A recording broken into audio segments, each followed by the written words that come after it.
그렇다면 대홍수를 피하기 위한 노아의 방주도 있는 것일까? 있다면 어디에 있는 것일까? 노아의 방주가 있었다면 어디에 있는지 추정할 수 있는 그 한 가지 단서는 바로 성경 속에 있다. 성경의 창세기 8장 4절에는 그리하여 일곱째 달 11의 날에 방주가 아라랏산 위에 내려앉았다라고 되어 있는데, 즉 노아의 방주가 아라랏산에 있다고 그 장소를 말하고 있는 것이다. 그런데 성경 속에 등장하는 아라랏산과 같은 지명의 산이 현재에도 남아있다. 그곳은 바로 터키의 아라랏산이다.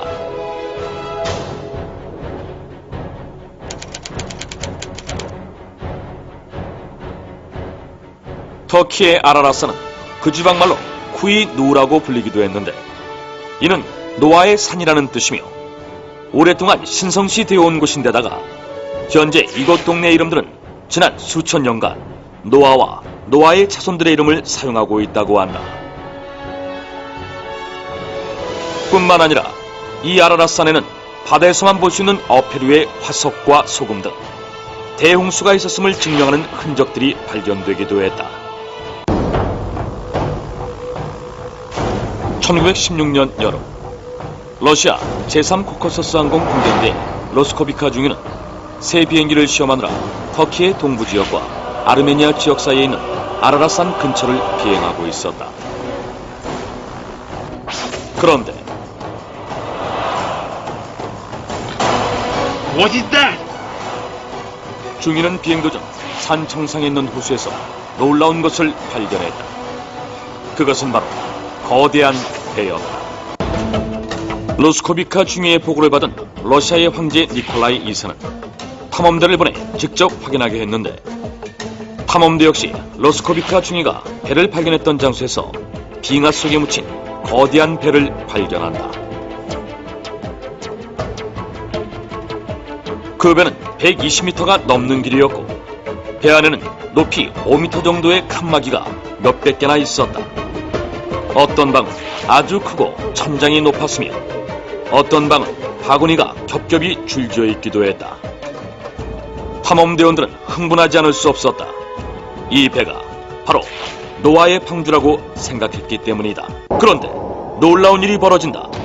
1955년 노아의 방주를 찾아 아라랏산을 찾아온 프랑스의 폭파 전문가인 페르낭 나바라와 그의 아들 라파엘이 산 정상의 빙하 속에서 방주의 파편으로 여겨지는 나무 조각을 발견한 것이다. 그들의 발견 과정은 고스란히 실제 영상으로 남겨져 공개됐는데, 이렇게 되자 그들이 발견한 것이 실제 노아의 방주 파편인지에 대한 여부에 관심이 모아졌다. 그리고 얼마 후 발견된 나무 조각의 생성년대를 분석했는데 놀랍게도 약 5000년 전의 것으로 밝혀졌다. 이것은 노아의 방주가 만들어졌을 것으로 추정되는 시기와 일치하는 것이었다. 그 후 터키의 아라랏산은 세계적인 주목을 받는다. 수많은 탐사대원들이 아라랏산을 찾게 되었으며 2009년 10월 홍콩에 위치한 기독교 영화 제작사이 터키의 과학자들로 구성된 탐사대가 터키의 아라랏산 탐사를 시작하게 된다. Guys, look over there!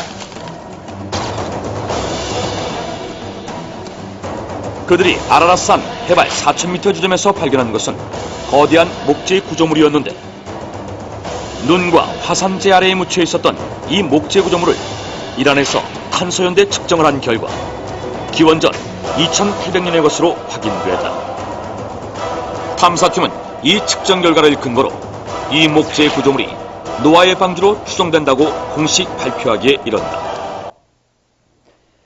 자, 영상을 보셨으니까 이제 대충 이해하실 것 같고요. 저희가 이제 올라가면서 찍은 사진입니다. 아라랏산인데 입구를 발견하고 그 안에 들어가서 사진을 찍은 겁니다. 그리고 그 안에서 가지고 나온 것들을 이제 전시를 하고 있습니다. 그래서 노아의 방주를 발견했다라고 홍콩에서 발표회를 했던 적이 있었습니다.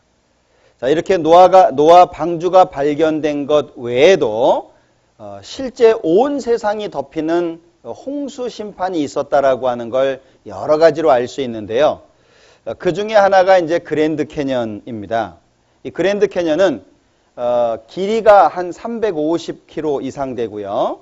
넓이가 가까운 곳은 6km, 좀 먼 것은 30km입니다. 넓이가. 별로 안 놀라시네요. 강 넓이 30km짜리 보셨어요? 예, 협곡입니다. 평균 깊이가 1600m입니다. 무슨 얘기냐면 지금은 강이 요만큼 흐르는데 콜로라도 강이 흐르거든요. 지금은 강이 요만큼 흐르는데 강 폭은 이만큼이라는 거예요. 그럼 언제인지는 모르지만 이만큼 흘렀다는 얘기잖아요. 근데 지금 강은 요만큼 흐르고 있거든요. 그게 이제 그랜드 캐년이에요. 그리고 또 한 가지는 이 그랜드 캐년의 특징이 뭐냐 하면 지층입니다. 이 지층이 350km라고 말씀을 드렸죠. 길이가. 사람은 안 보셔도 되고요. 요게 이제 지층인데요. 지층이 일자예요. 350km가 일자입니다. 일자. 그러면 한순간에 생겼다는 얘기죠. 짧은 시간에. 긴 시간에 생겼으면 울퉁불퉁할 거 아니에요. 그런데 350km 이상 되는 그 거리가요. 일자입니다. 지층 자체가 일자예요. 쫙 평평하게. 그리고 지금 여기 콜로라도 강이거든요. 근데 강폭은 이렇게 멀리 떨어져 있다는 거예요. 강은 요만큼밖에 안 흐르는데 폭은 엄청나게 크게 갖고 있거든요. 자, 그런가 하면 이 그 지층의 모양을 통해서 홍수가 있었다. 그런데 홍수가 물러갔다라고 하는 걸 알 수 있는데 성경에서는 하나님께서 온 세상에 채워져 있는 물을 빼시는 방법을 산이 올라가고 골짜기가 생겼다라고 기록하고 있어요. 즉, 온 세상에 덮인 물을 지형의 변화를 가져옴으로 물을 뺐다 그런 얘기거든요. 그 지형의 변화가 곳곳에서 보입니다. 산은 오르고 골짜기는 내려갔나이다. 이 지층이 같은 지층인데 들려 올라가 있죠. 여기 이제 로키 산맥인데요. 자, 이것도 이제 들려졌죠. 지층이. 여기는 잘려졌습니다. 여기 이렇게 휘어졌죠. 이 휘어진 지층을 습곡이라고 말하는데 지금은 습곡이 안 만들어집니다. 왜요? 지금은 이미 굳어져 버렸어요. 그래서 굳어진 상태를 틀면 깨져 버립니다. 그런데 이렇게 휘어져 있잖아요. 휘어진 지층이 만들어지려면 그 당시에 땅이 부드러웠다는 걸 알 수 있죠. 그죠? 그러니까 어떤 모양으로 틀어지든 그 모양을 갖출 수 있는 부드러운 상태였다는 얘기예요. 온 세상에 물이 덮여야만 가능한 겁니다, 이게. 그리고 영국 등반대가 밝힌 에베레스트 정상 부분의 진실. 에베레스트 정상에서 발견된 암모나이트예요. 바닷속에 있는. 산꼭대기에서. 자, 안데스 산맥에서 조개화석이 나오고요. 이건 이집트에서 찍어온 건데요. 바위에 조개가 박혀 있어요. 이런 건 많이 볼 수 있습니다. 이 마이산이죠. 말 귀처럼 생겼다 그래서 마이산인데 이 마이산에서 발견된 물고기 화석입니다. 자, 여기 마이산에 대해서 설명이 되어 있는데요. 두 봉우리의 정상에서 발견되는 조개 껍데기들은 이곳이 먼 옛날 바다 밑이었다는 것을 증명해 주는 것으로 한순간 솟아올랐을 마이산의 형성 과정이 눈에 보일 듯 생생하다. 그럼 마이산은 어떻게 된 거죠? 바다가 산이 된 거예요. 이런 지역들이 많다는 겁니다. 잘 보시면 물에 의해서 깎인 것을 보이거든요. 바람에 의해서 깎인 것과 물에 의해서 깎인 것이 다릅니다. 예, 물에 의해서 깎인 흔적을 가지고 있다는 거예요. 시편 104장을 보겠습니다.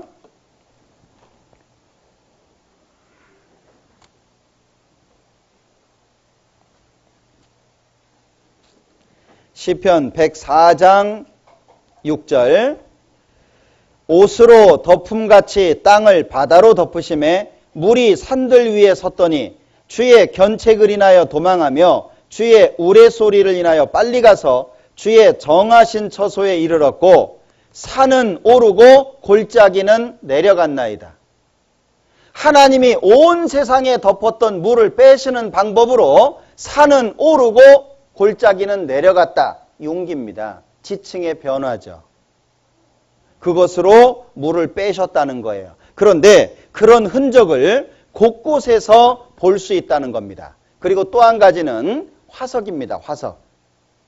온 세상에 물이 덮인 흔적을 설명하는 것 중에 한 가지가 화석인데, 화석은 오랜 시간에 만들어진 게 아닙니다. 자, 이것은 1999년도에 미국 유타주에 있었던 홍수 사건 때입니다.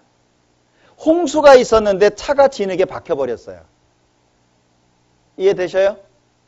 홍수인데 홍수가 끝나고 나니까 차가 진흙 속에 박혀 있는 거예요. 이 차를 화석이라고 생각해 보세요. 이 차를, 화석은 오랜 시간에 걸쳐서 만들어진 게 아닙니다. 갖가지 화석 대홍수 입증 75%가 퇴적암이래요. 퇴적암이라고 하는 건, 자, 이렇게 홍수가 있으면 이런 진흙들, 뻘흙들 같은 게 쌓이죠. 이게 오랜 시간 지나가면 퇴적암이 되는 겁니다. 그러면 지구상의 75%가 퇴적암이 되려면 온 지구상에 물이 덮여야지 가능한 거다, 그 얘기예요. 자, 아까도 보셨죠? 바위에 조개가 박혀 있는 건 흔히 볼 수 있는 것들입니다. 이게 다 조개들이거든요. 예. 근데 바위에 박혀 있는 거예요. 집단으로 뼈들이 묻혀 있습니다. 미국의 네브라스카라고 하는 지역은요, 수많은 다양한 동물들이 한 자리에 묻혀 있어요. 예. 화석 무덤이라고 불리우는 지역이거든요. 한 곳에 이렇게 묻혀 있는 거예요. 그리고 아주 놀라운 것은 이게 심장이거든요. 공룡의 심장입니다. 심장이 화석되려면 기간이 짧아야 돼요? 길어야 돼요? 짧아야 돼요. 그래서 대부분 화석들은 뼈가 나오죠. 예. 이게요, 심장이 화석이 된 거예요. 그리고 이건 이태리에서 발견된 건데요. 아주 보존 상태가 좋은 공룡이거든요. 그런데 내장이 그대로 화석이 됐어요. 얼마나 빠른 시간이면. 자, 시베리아 동토에서 냉동된 상태로 새끼 매머드가 있었는데 캐내고 있는 거예요. 불고기를 해먹을 정도로 신선했답니다. 얼음 속에 갇혀 있었으니까요. 자, 이 물고기 모양을 봐보세요. 자연스럽죠? 순간에 일어난 거예요. 짧은 시간에. 그러니까 식사 중에 화석되기도 하는 거예요. 이 작은 물고기가 큰 물고기 입속에 있죠? 얼마나 빠른 시간인지 아시겠죠? 이런 화석들은 많아요. 여기 작은 물고기가 입속에 있는데 화석됐잖아요. 자, 이것은 미국 캔사스주에 있는 건데요. 뱃속에 소화되지 않은 또 다른 물고기가 있어요. 화석이 됐는데. 자, 이 새우죠? 지금 새우하고 모양 똑같지 않습니까? 예. 많은 화석들, 이 화석들을 통해서 이 지구상에 온 세계가 덮이는 홍수가 있었다라고 하는 걸 확인할 수 있다라고 하는 겁니다. 그리고 또 한 가지는 염호들 있죠.